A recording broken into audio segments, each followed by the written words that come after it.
मोहब्बत का छुपाना है मोहब्बत. താലിബ് ബഗ്ബദിയുടെ ഈ ഗസലിലുള്ള രണ്ട് ഈരടികൾ ഫരാസിന്റെ ഗസലിലെ ഈരടികളോട് ചേർത്തുകൊണ്ട് മെഹദി ഹസൻ എന്ന് പറയുന്ന അതുല്യ പ്രതിഭ ആലപിക്കുകയുണ്ടായി. പക്ഷെ ആളുകൾ അതിനെ രഞ്ജിഷ് ഹി സഹിയുടെ ഭാഗമായിട്ടാണ് മനസ്സിലാക്കിയത്. മാനാക്കി മൊഹബ്ബത്ത് ക ചുപ്പാനാ ഹെ മൊഹബ്ബത്ത്. പരസ്പരം നമ്മൾ കാണുമ്പോൾ നമ്മൾ അനുഭവിക്കുന്ന ഒരു അനുഭവമുണ്ട്, മറ്റാർക്കും മനസ്സിലാക്കാൻ സാധിക്കാത്തൊരനുഭവം. നിന്റെ പ്രണയം എന്നോടുണ്ട് എന്നുള്ളത് മറ്റുള്ളവർ കാണട്ടെ, നീ എൻ്റെ അരികിലേക്ക് വന്നു ചേരണം, പിന്നെ എന്നോടൊത്ത് ജീവിക്കണം. दुखाने के लिए रंजिशी सही.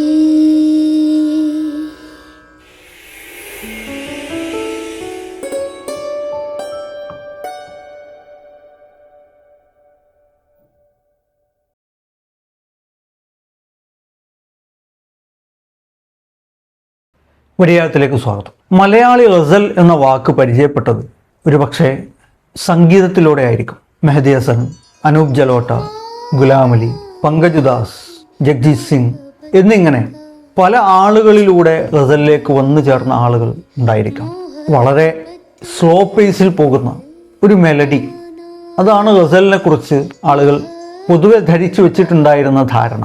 എന്നാൽ അതൊരു കാവ്യശാഖയാണ് എന്ന് തിരിച്ചറിവ് കിട്ടുന്നത് യഥാർത്ഥത്തിൽ സംഗീതത്തിലൂടെ ഇതിലേക്ക് കടന്നു വന്നതിന് ശേഷമാണ്.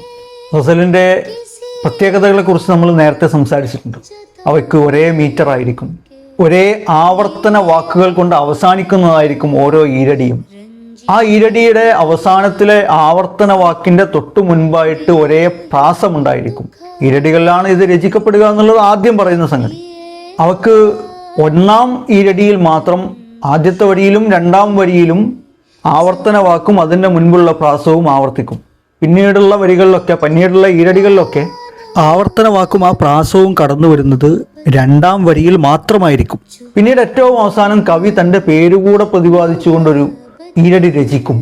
ആ ഈരടി അതിൻ്റെ മക്ത എന്നറിയപ്പെടും. ഇതൊക്കെയാണ് നമ്മൾ മനസ്സിലാക്കിയിട്ടുള്ളൊരു സംഗതി. ഗസലിൻ്റെ ഈ പ്രത്യേകതകൾ പലപ്പോഴും ചില അത്ഭുതകരമായ സംഭവങ്ങളിലേക്ക് നീങ്ങിയിട്ടുണ്ട്. ഒരേ മീറ്ററിൽ, ഒരേ ബഹറിൽ, ഒരേ റദീഫും കാഫിയും ഉപയോഗിച്ചുകൊണ്ട് പല ആളുകൾക്കും പല ഗസലുകൾ എഴുതാൻ സാധിക്കും. അവ ഒരേ മീറ്ററിലാണ് എന്നതുകൊണ്ടും ഒരേ കാഫിയും ഒരേ റദീഫുമാണ് എന്നതുകൊണ്ടും അവ വേണമെങ്കിൽ മിക്സ് ചെയ്തുകൊണ്ട് പാടാനും സാധിക്കും. ഈ സാധ്യതയെ ഗസൽ ഗായകിയിൽ നിലയുറപ്പിച്ചിട്ടുള്ള, അതിൻ്റെ ഏറ്റവും പരമോന്നതമായ അവസ്ഥയിൽ എത്തിച്ചേർന്നിട്ടുള്ള ഗായകർ, ഉസ്താദുമാർ പലപ്പോഴും ഉപയോഗപ്പെടുത്തിയിട്ടുള്ളതായി കാണാൻ സാധിക്കും.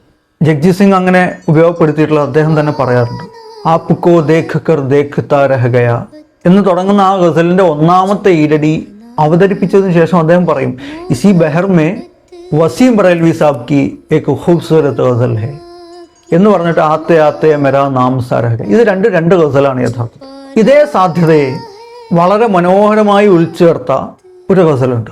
നമ്മളത് രഞ്ജിഷ് ഹി സഹി ദിൽഹി ദുഖാനെ കേലിയെ ആ എന്ന് തുടങ്ങുന്ന ഗസലിൻ്റെ ഭാഗമായി മനസ്സിലാക്കിയിട്ടുള്ള രണ്ട് ഈരടികൾ.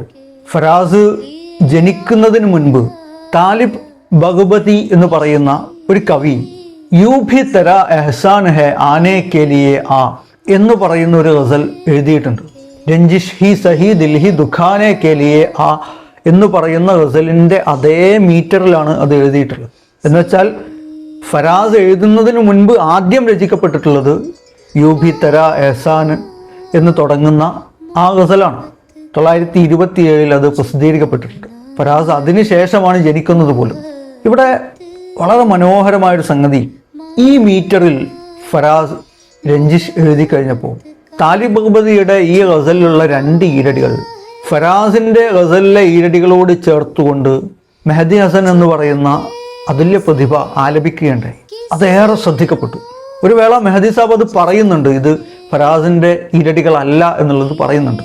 പക്ഷെ ആളുകൾ അതിനെ രഞ്ജിഷ് ഹി സഹിയുടെ ഭാഗമായിട്ടാണ് മനസ്സിലാക്കിയത്. അപ്പോൾ ഇന്ന് താലിബ് ബഗ്ബദിയുടെ യൂ ഭി തെര എഹ്സാൻ ഹെ ആനെ കെലിയെ ആ എന്ന് തുടങ്ങുന്ന ഗസലിലെ മെഹദി സാബ് രഞ്ജിഷിൽ ഉപയോഗിച്ച ആ രണ്ട് ഈരടികൾ നിങ്ങളുടെ മുമ്പിലേക്ക് വെക്കാം എന്നാണ് കരുതുന്നത്. നമ്മൾ ഇവിടെ മനസ്സിലാക്കേണ്ടത് ഇത് രണ്ടും രണ്ട് ഗസലാണ് എന്നുള്ളത് തന്നെയാണ്.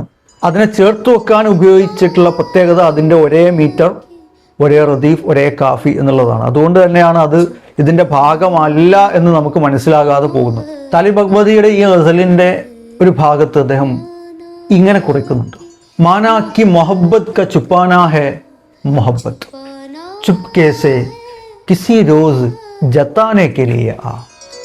माना कि मोहब्बत का छुपाना है मोहब्बत, माना कि मोहब्बत का छुपाना है मोहब्बत, चुपके से किसी रोज जताने के लिए आ.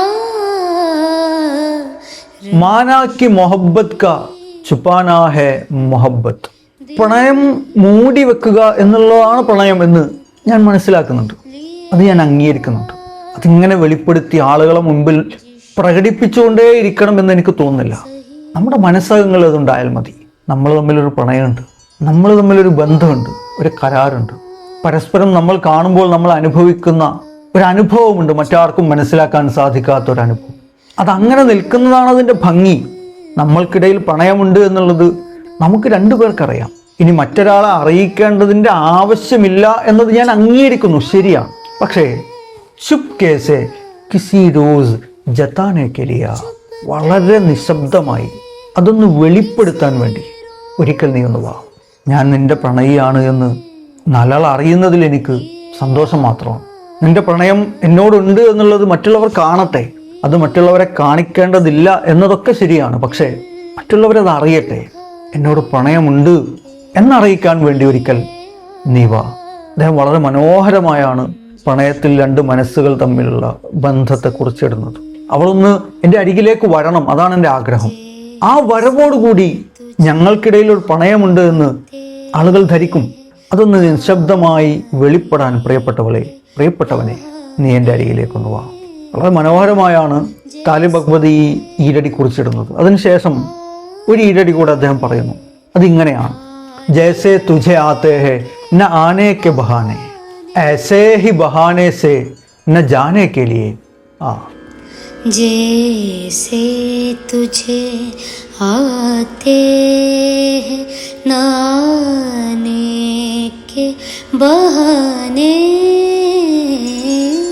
जैसे तुझे आते हैं न आने के बहाने, ऐसे ही बहाने से न जाने के लिए आ.